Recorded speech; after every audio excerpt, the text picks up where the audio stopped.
장군의 소리 시청자 여러분 안녕하셨습니까? 여러분 많이 힘드시죠? 추미애 장관의 아들 특혜 휴가 의혹으로 온 나라가 시끄럽습니다.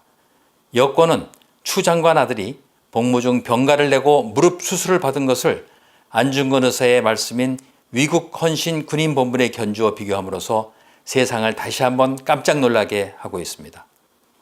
아마 이 정권은 국민을 이겨보겠다는 심사인 것 같습니다.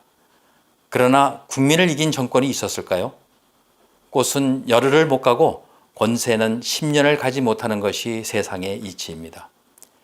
자신들은 다르다고 생각하겠지만 하늘 아래 새로운 것은 없습니다. 군사 독재에 항거하여 이 땅에 민주주의를 가져왔다고 자부하던 그들이 이제는 군사 독재보다 더한 입법 독재를 아무런 꺼리낌 없이 펼치고 있습니다. 이 역시 1930년대 히틀러가 나치 독일을 만들어 2차 세계대전을 일으킨 전체주의의 한 형태입니다. 저는 추미애 장관이 이 모든 것은 저의 부덕의 소치입니다 라고 사과했으면 온 국민이 이해하고 용서했을 것이라고 봅니다. 국민을 이기려고 하는 이 정권의 막장 드라마가 어떤 귀결을 가져올지 그 귀추가 주목됩니다. 오늘 장군의 소리는 최근 불거진 추미애 장관 아들의 휴가 의혹과 관련하여 어느 예비역 장군의 글을 하나 소개해 드리려고 합니다. 실명을 밝히지 않으신 예비역 장군이 자신의 과거 일을 비교적 솔직담백하게 전하고 있어서 이번 사건을 바라보는 많은 분들이 공감하고 있는 글입니다. 군대는 정직하고 깨끗해져야 한다. 나의 아들은 육군 모 부대에서 병역 의무를 마치고 작년 가을에 전역을 했다. 여느 젊은이들처럼 웬간히 군에 가기 싫어했던 녀석인지라 논산훈련소에 입소한 이후 아버지 된 입장에서 참 걱정을 많이 했었다. 비가 내리거나 조금이라도 날씨가 무덥거나 춥기라도 하면 아내보다도 더 걱정을 하는 나 자신을 발견하곤 했다.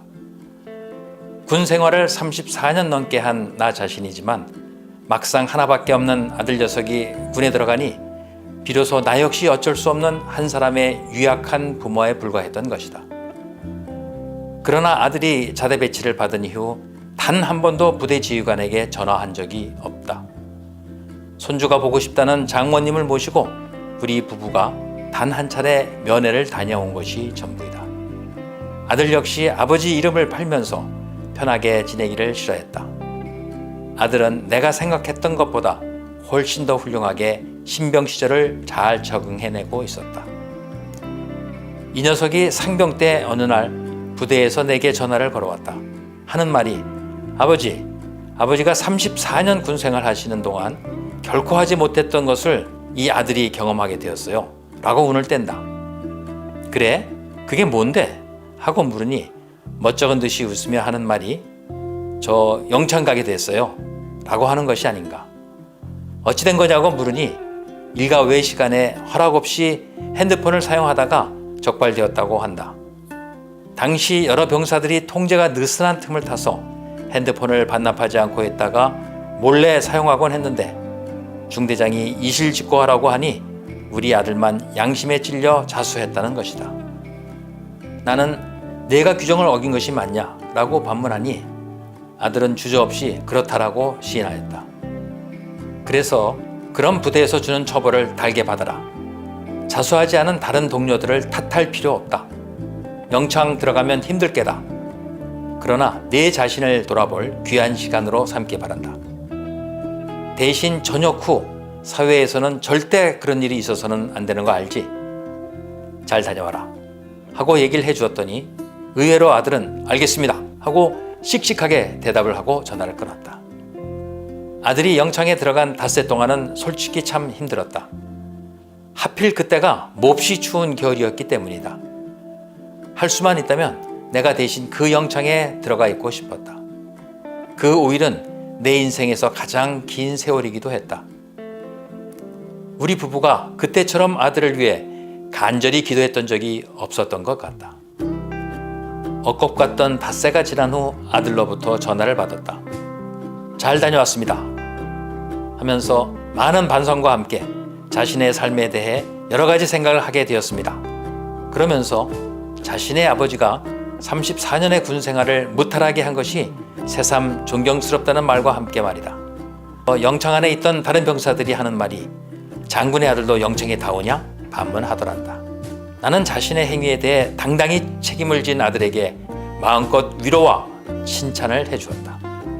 지금 나의 아들은 대학에서 마지막 학기를 보내며 이 땅의 모든 젊은이들처럼 자신의 불확실한 미래를 고민하며 정말 열심히 그리고 누구보다도 반듯하게 제 삶을 살아가고 있다.